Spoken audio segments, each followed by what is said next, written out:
ku birometero 8 neza na neza mu majepfo ya Uvira niho hiriwe imigwano. Turabona neza kandi aha muri Fizi mu gace bitwa Tuwetuwe naho nyene habonetseho imigwano twigwaneho yashoboye kuba yotera kuri coalition ya FARDC. Twabonye kandi neza ko aha muri Kabare habonetseho convoi y'imodoka yari ifise ibikoresho abantu bayibonye bashoboye kwimvira cyane kubera iki izi modoka ziko ziva Bukavu zerekeza Uvira zikongera zikava Uvira zigasubira Bukavu. Abantu rero bayibonye bari ngaha muri Kabare tumva neza yuko bari bahagaze hano Kabare mugabo byabateye ubwoba. Ariko kandi rero twibukanye neza ko ntari jenyine ngaha muri studio ndi kumwe na Musesangozi na Codido Black ni jewe MC. Reka ndabasabe turamukanye murameze neza. Turameze neza MC Benita kananje ndamutse bariko baradukurikirana ndizere ko bameze neza kandi nkuko wabivuze yego ntabwo turi babiri gusa muri studio. Amahoro Imana akomeze kubana namwe ndamutse n'abagiye kubana natwe muri kino kiganiro numva yuko ari kiganiro gihambaye cyane gose batura agatebe kabisa bicare. Yego ya ni byiza cyane murakoze cyane. Reka tubandanye mbere yuko tubandanya mugabo kino kiganiro turiko turumva makuru menshi ariko avuga yuko ko Colonel Nangayivuza hamwe na General Sultan Makenga baba baguye muri ya bombardement iheruka kuba hano i Karundu. Mu bivuze kwiki bimeze gute kuri Paul Karundu? MC Benita nagira mvuge ngo bwana MC Benita ariko nakuba nihenze cyane nta kibazo. MC Benita nkuko abantu benshi bagiye baravyumva ku munsi wejo urenganye ikitu ya 14 mu masaha ya 8:30 nyamba nihenze harabaye bombardement idasanzwe kuri Paul ya Karundu aho AFC M23 yo yanditse inzandiko zayivuga yuko ari FARDC yashoboye kurasa mu bene igihugu ariko mu matohoza twakoze twasanze ahubwo FARDC yarashe inzu yariko iraberamwe amanama y'aba officier yo mu gihugu cy'u Rwanda ndetse nabajya bandi bo mu nyeshamba b'abakongomani bagumutse inzu y'uburiro ya donc bariko baragira inama rero no ko harimo buriro n'ibindi mugana byo birashoboka. Rero aba bariko baravuga yuko General Sultan Makenga yoba hasize ubuzima ndetse na Colonel Nanga abarundi bavuze ko atandura ivugira ku gahinga ubusa. C'est vrai ibi bintu birashoboka sanga zinyeshamba zarahasize ubuzima ariko bikaba bitaramenyekana. Abantu tuzokwama ngo abango niko bama ngo ntibapfa imeze uko muga tuzosanga umunsi umwe aba bagabo nabo baguye mwibi bitero kuko ibintu bimaze kuba kenshi ugasanga abana bisimbutse. Urabizi ko nene nga barigeze kumurasa ava mu gisagara cya Goma arabisimbuka. Makenga bigenda uko Makenga no ni kimuga.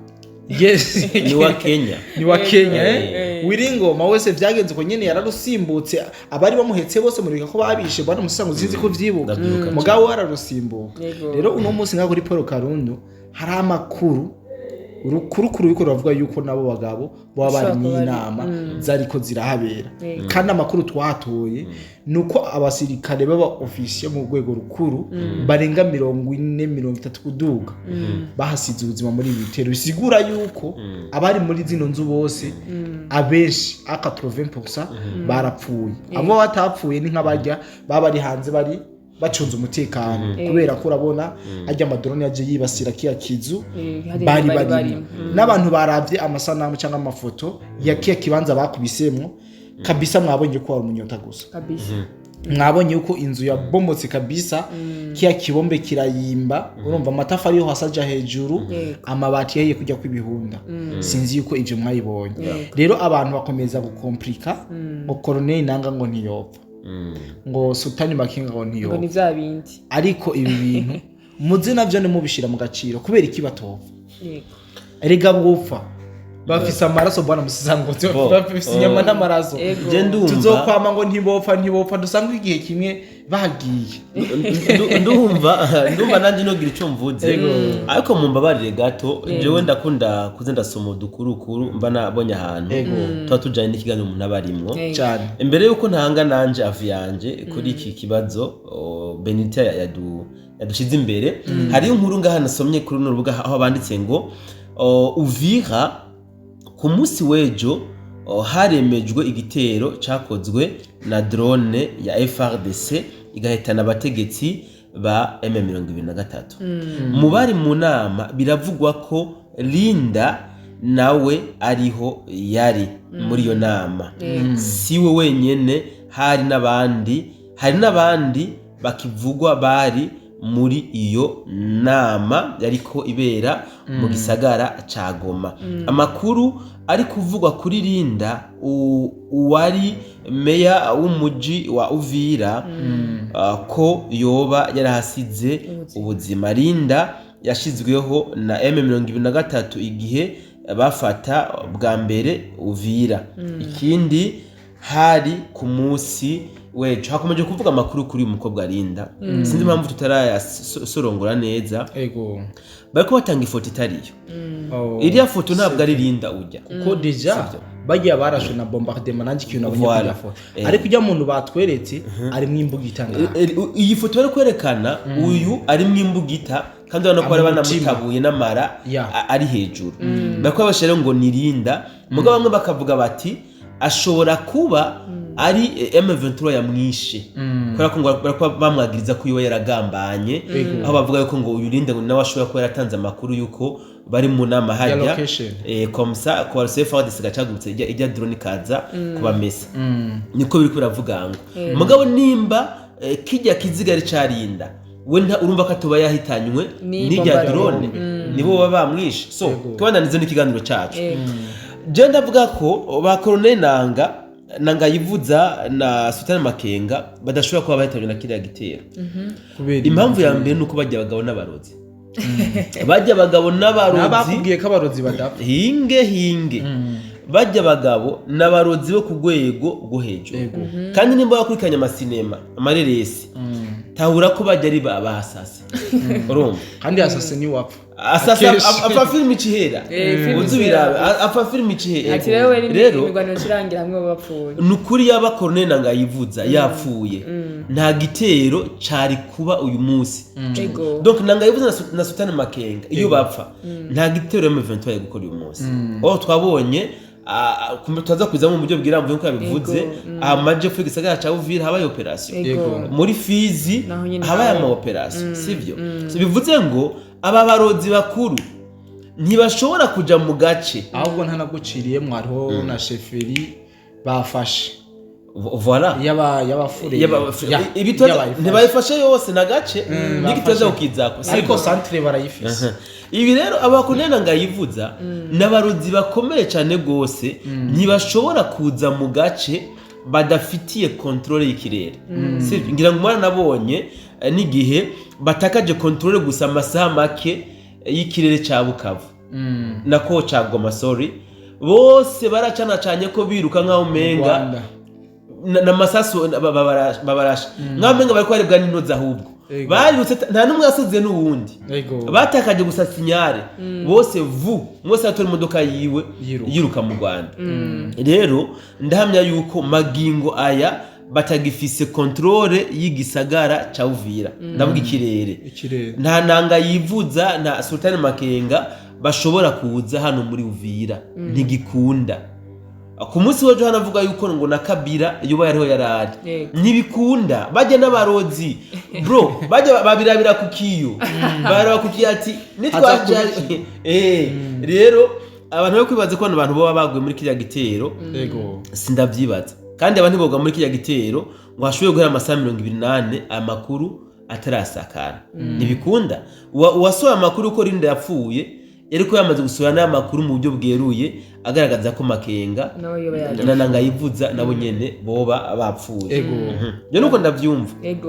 Umva ko ari ibintu biteye Makenga kuko Kodi amaze kuvuga yuko bashobora kuba nabo oya gupfa bo nyamba ariho bari birashoboka usanga barapfuye ariko bashobora kuba batari bahari. Nyamba batari bahari rero ntibapfuye. Je sinokwemeza ko bari bahari kabisa.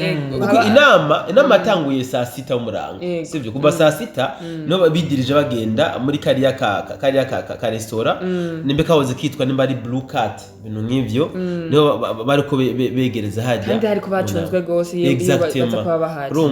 Sinibaza yuko umutekano waho bari kureka bajya abasivile bari aux alentours bakaguma badandaza bijya bitumbura vya sambusa tusa ibyo sinibaze ko kabisa bari muri iriya nama nanje nimumenga no gushigikira cyane kuri icyo kintu uvuze ko atazaba ntago bari bahari kuko iyo baba bari kuba bahari twari kuboneka yasika cyo tubandanya neza rero kuri kino kintu muri hano kino ino migwano yabaye hano muri Fizi neza hano muri tuwe aho twigwaniko yavy'ibitero kuri ko bari ntabwo ari twigwaneko ni twigwaneho abo s'abarundi ni twigwaneho yarabishize mu kirundi yego twigwaneho yego mubivuze ko iki bino bintu navyo byagenze gute nuko bo MC Benita ayo makuru n'umusi natembereye cyane nafatiriwe hari cyo nazinduyemo byinshi byatumye ntaba cyane ku mirongo y'urugamba kugira ngo ashobore kumenya bimwe n'ibindi byagiye birabahagiye hatandukanye ariko ndazi kumusanguza afite cyo bivuga ko kandi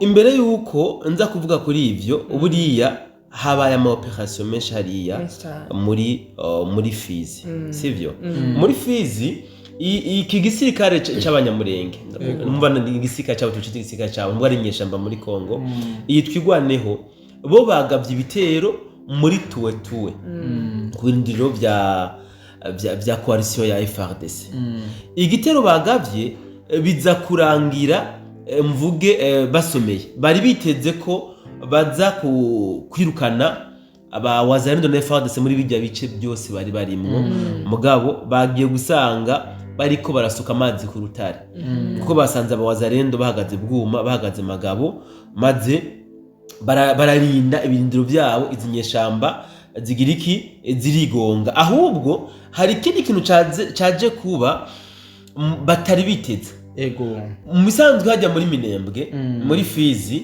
iyi twigwaneho na Red Tabara amazi ko bari kumwe na M23 bo ubu bakomeje kugaba ibitero shuma ku birindiro bya coalition FARDC kuko bamaze kwikeka ko umwanya wari wose babadutsamwe umuriro kandi uremere cyane rwose babamesa rero bobo bakomeze kubagaba ko dutero shuma kugira ngo bise nk'aba baca intege babi mu mwanya wo kwisuganya kuri uyu munsi rero kintu cyaje kubatangaza ntacuze muri gwisa nkuku nkoresha iteme ko ibara ryaguye bo bagabye ibitero muri tuwe nabo baca bagabwa ko igitero muri gwisa nkuku aho mu byukuri bagize uko inverse aho rero nuvuga ko ibara ryaguye ibara ryaguye ampa makuru hariho n'amafoto ngira ngo ndaza kuyabapartage mu yarabe barajyaguye kabisa mbona amakuru ndose ndi muri studio sindayasesangura sindayaja ndayakurikirana neza amenye ingene byagenze mugabo mwumve ngo barajyaguye kuko ni benshi bahaguye ni benshi bapfuye kabisa muri iki gitero cyakozwe na coalition noneho ya FARDC hano muri Gisankuku ku birindiro bya coalition ya twigwaneho hariho n'agafoto kariko karazunguruka kumbure sindabimenya neza aho banditse ngo umuvyimba w'umuvugizi wa M23 yishwe n'aba wazalendo ngira ngo muca mukabona abataya muri studio bihangane nukuvuga kuntu kameze kanabasigurive n'agafoto kerekana inyeshamba zitari zike sevre zirenga 8 kwimbere hari izindi ku mpande izindi zifise umurambo canke umuvyimba urabona ingene bawutekeye bawuboheye ko giti bawe ku giti ugenda wenena maze abandi bafata igiti imbere n'inyuma kandi uwo muvyimba wambaye ni casque voilà ni casque rero bavuga ko ngo yo bari muvugizi wa M23 none ko umuvugizi wa M23 tumutse yo bari we yatarutse mugabo bagira abavugizi benshi nta wamenya kumbure iyi Oscar hari uwitwa Oscar bagira benshi reka iyi nkuru tuje kuyoga ko runono turaza kuyishikiriza abariko baradukurikirana kumbure kandi sinumva bwana musanguzi gituma umuvugizi yoza kuri front ababingo urabona hadiri hari mu ishamba bro ababingo bigira beto barigira yuko bakomeye kabisa nka usanga bari bazingo na gace bagiye gufata hamace yicara bafate ama microphone kwa kundi wiringoma yabigira aja kwesha n'ingingo ngo ko yasangira ngo kula umukule umukwa murasikia amabare ngo ivi bishayisha urabibona nivyo bintu byabo rero nusanga yarigize tane wa mwamba yigira beto acaja kuri fro bamuhera ahura n'abawazarendo baca baramutabira so rero muri muri Fizi Ego. ntabwo ibintu biriko biroroha Yeah. kandi n'amakuru dukomeza kuronka ariko arahava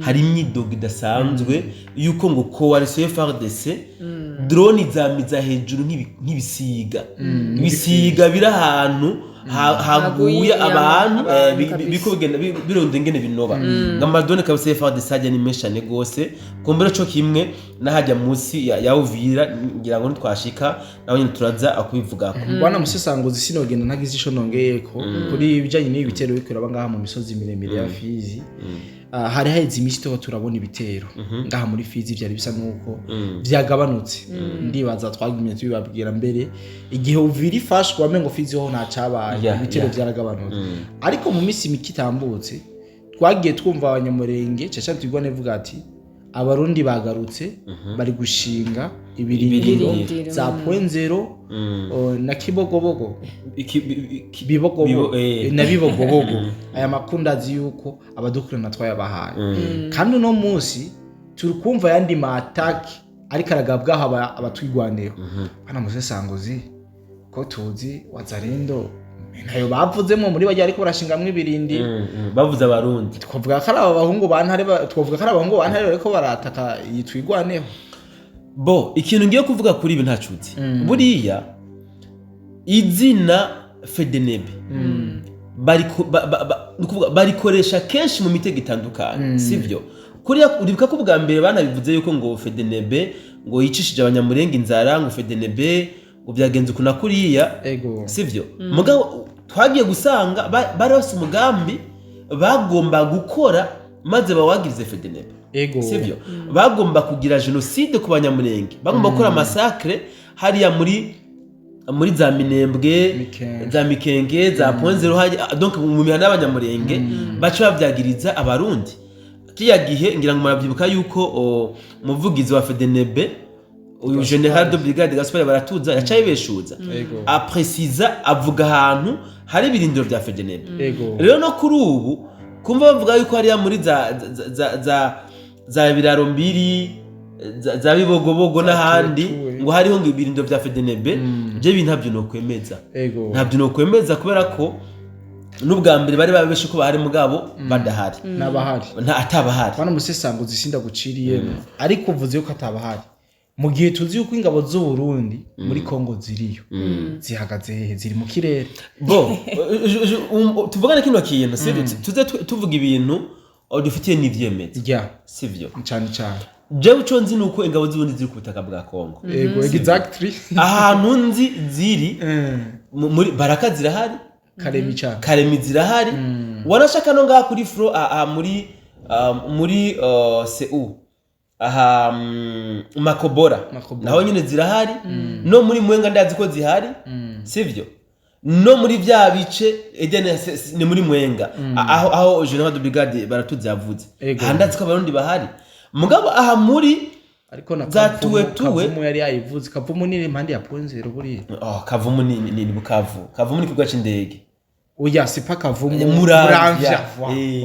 Muramvya ni ngaha ni muri Mwenga Muramvya muri Mwenga urumva rero sinoce nza ngaha ngo mvuge ngo niba ariko ravuga ngo nivyo kuko nta cyaretse kwivuga ko nani umuvugizi wa FEDENEB ushobora gusanga rero wa mugambi wabo bagomba kuwushikako baca bavuga bati twari twasemereye yuko abarundi basuye kugiza ibirindiro aha ti rero ni murabe ne dusanga ari bo babikoze nayo shwi ego murakoze cyane reka tutubandanya neza neza ku bintu byateye ubwoba ku abano bantu bari neza neza ha Kabare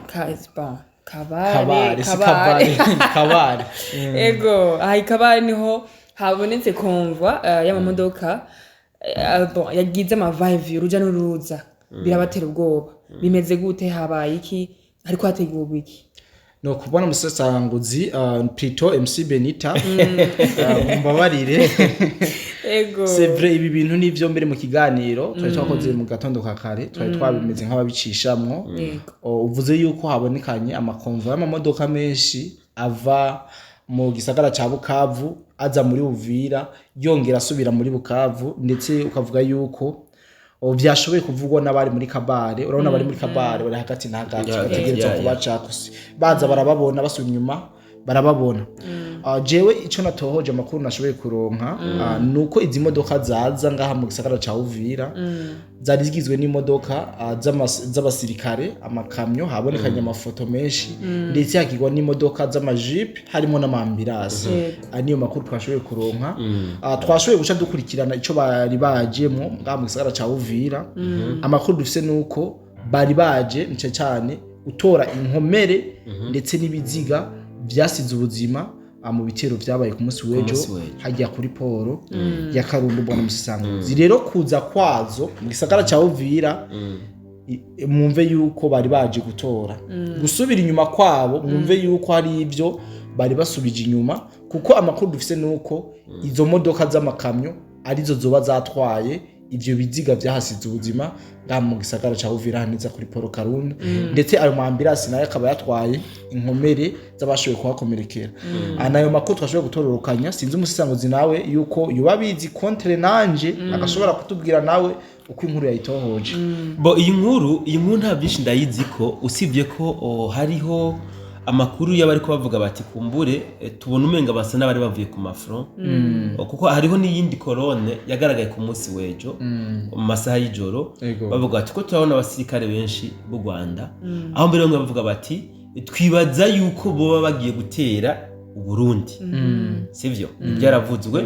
Aho rero hagaragariye izi zikagaragarira muri Kabare ziza muri Uvira, bamwe bavuga bati barashobora kuba ari abari bagiye gutanga ramforo muri Kagongo.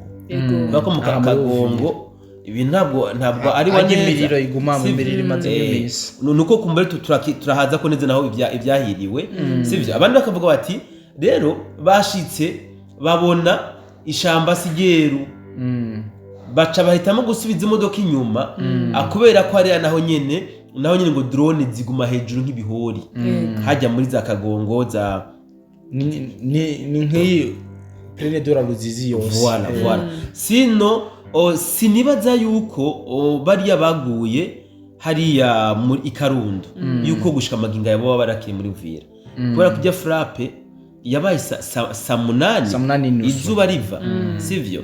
Rero nimba kuba imibiri yabo yo bikiri hariya, mbona umenga hoba habayeho negligence dasanzwe maginga ari n'aba officier, bivuga ko harimo n'abajenero babiri b'u Rwanda.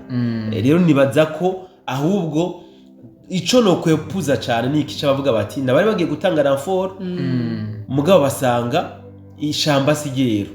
Ku rundi ruhande naho nkavuga bati kumbure nabari batwaye nabari batwaye munition, donc ravitaillement. Nabari batwaye ravitaillement bazidepoza baca bagira iki barigarukira, kubera ko nta mwanya na muto bahamaze umwanya urume ruhamara. Ariko kandi bwana Musisanguzi, aha neza na neza Kigongo ku birometero 8 by'amajepfo ni gisagara ca Uvira habonetseho imigwano. Ibyo byo mubivuze ko iki bimeze gute? Jewe ico novuga ku bijanye na Kigongo kabisa na hantu hamwe imigwano mino misi kabisa. Je nibaza yuko nyamba hari hishamba ubu hasigaye ari kibuga, kuko ahantu barasiye amasoro agera ku 10,000. Ndibaza yuko ni ushobora guhushuka gemigiti urumva naco kirangwa. Je ndibaza yuko aha muri Kigongo ibintu bitameze neza, nk'abene igihugu bashobobo bahaba ndazi yuko ndibaza bakataba bakihari benshi bo baromotse ku bantu bafite umutima uhuha, ko hamaze imisi mitari mike ariko harabera imigwano. Ahubwo twokwibaza ati nyambo no musi haguma habera imigwano, iyi migwano igamije iki? Abariko baragwana barakenereye isite canke bagomba aho kuza barateramiraho kujya ku mufundi bashobora kumuhikira akaco kubaka inzu akazoyubaka imisi 20 yari itegeza kubaka indwi imwe akagwiza akazi kandi n'ibikoresho bifise yego no tuvyitwa nyene bara Musisanguzi. Bo jewe suko ndabibona mu bisanzwe mwebwe abatangaza makuru hari ukuntu mutuvya inkuru kandi abari inkuru ikomeye cyane gose sivyo. Buriya jewe ndi mu bantu bemera ko M23 ifise inguvu, sivyo. M23 irafise inguvu kubera yuko iyo umuntu avuze M23 ni mutahure otani, nimubona u Rwanda, nimubona Buganda, bariya kabisa, bariya na FDNB baragwanye kuva kera za 96 bajya bamwe bagwana barazinanye umwe wese arazi ingufu z'uwundi sivyo babijya burere barawumetiriza rero mwumve ngo bavuze M23 mwumve OTAN bisobanura iki rero M23 iriko irakora ibishoboka kugira ngo irabe ko isubirana aka gace ka Makobora ya mbere na Makobora ya kabiri mu buryo novuga bwose rero ikomeje gukora ibishoboka byose kugira ngo yirukane iyi coalition ya FARDC isanzwe iri muri bijya bice kubera ko umwibuke yuko barigeze kuba barahigaruriye amaze coalition ya FARDC irabomora kabisa yabirukanye sinzi ngeno bivuga yabirukanye nk'indaya nk'umuhabara umuhabara nabo nyine rero ngira ngo sinzi byagize inyuma yo kubica Rubozo abandi ica irabirukana mugabo aha muri Kigongo hari agace zino nyeshamba zasigaranye aka gace rero ariko ziteneyemo niko ziteneyemo rero bari umwaga bano bantu baba M23 bari umwaga bashaka kwagukirwa bakeneye ko Kigongo yose bayikuramwo coalition ya FARDC kugira bacha progressa na za ni Katondo yes na Kigongo zose bazihagire maze bacha babona kubandanya muri donc direction Makobora mugabo kuri incuro twabonye ngira ngo mwese ngabibonye aho bitangaza makuru Makobora nayo bakifata bazosha bashaka kandi baraka exactement bayikuremo rero mwabonye makuru ayakagenda sikira ngo General William Yakutumba ngo na Makanaki Kasimbira John ngo en route vers ntibavuga Uvira vers Bukavu nivyo bavuga bivuze ngo uyu munsi bagize réussite ni nyeshamba z'u Rwanda zagavye igitero RDF ni bagavye igitero aha ku kilometero 8 mu majepfo y'igisagara ca Uvira mugabo birangira bazizimirije ku muriro ndabamenyesha yuko drone za FARDC zakoze akazi bimwe twama twavuze aha nyene muri Kigongo yes bimwe twama twavuze izi nyeshamba nizo zatangiye kukoresha ama drone yes kamikaze mugabo FARDC yari zifise mbwa ntiyazikoresha ubu rero nukuvuga n'umuwazari ndaja kurasa aha muri Kigongo aja kurasa afise gahunda drone zatangwe kwanza gukora akazi zirakora akazi hama abawazari ndo bakaza baje kuraba aho drone yakoreye akazi haro muri Kigongo bagize perte nini cyane gose iki gisirikare cy'u Rwanda bagize perte nini cyane gose kukaba nkako ndashobora no kwepuza ikiganiro cyawe icyumviro washikirije kuri ya konva y'imodoka twabona yava Bukavu yerekeza muri Uvira ahubwo barashobora kuba bari baje gutora ibiziga by'abaguye aha muri Kigongo birashoboka kubera ko hapfuye abasirikare benshi cyane gose ndanabibutse kandi yuko no mwijoro mu masambiri y'ijoro kumburengira ngo kwari gucura intimba barateye ibombe izinyeshamba z'u Rwanda bayitera nabi basanga bayiteye abiwabo amabombe ni menshi kabisa barateye amabombe basanga bayiteye abiwabo ubwo rero urashobora no kuba wosanga iyikomvwa ahubwo yarije gutora ibiziga by'abiwabo bariko baragwana ku mirongo y'urugamba munsi y'igisagara ca Uvira murakoze cyane kuri bimwe n'ibindi mugiye muratuha nk'umuco kuri kurujijo rwari rumaze umwanya uko uraboneka kuri bino bitero biko biragabwa mirongo y'urugamba ndabashimiye cyane rero kukuntu mpaye umwanya twaganira reka cyane ngira nshimire namwe mako muradukurikirana ndabibutsa neza ko commentaire aricyo kibanza twabasigiye kugira ngo dushobore kuba twoyagiramwo bimwe n'ibindi murakoze cyane rero naho butaha mu bindi biganiro ciao ciao